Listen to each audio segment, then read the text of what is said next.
এসে গেছে বৈশাখ মাস। বৈশাখ মাস খুব কাছেই, তো চৈত্র মাস চলছে। দেখেন গাছে কত কাঁচা আম, পাশের বাড়িতেই কাঁচা আম গাছে অভাব নেই। তাকালেই খুব লোভ লাগে, ইচ্ছে করে গাছ থেকে ছিঁড়ে নিয়ে দুই একটা আম খেয়ে ফেলি। তো ছাদে আসলেই উপর থেকে যখন দেখি লোভ হয়, খুব লোভ হয় আম দেখলে। তো কখনো তো কারো থেকে চেয়ে কখনো খাইনি, শখ হয়, শখের বশে মানুষ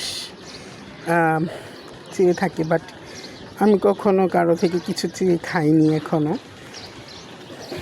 কিন্তু ছাদ থেকে দেখলে খুব লোভ হয়, ইচ্ছে করে যে বলি আমাদের কি গাছে থেকে দু একটা আম দেন, আমরা একটু খাই। কখনো তো খাইনি, অভ্যস্ত না।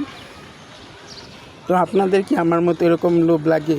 অনেকটা কিন্তু জিভে পানি আসার মতোই গাছের টসটসে আম।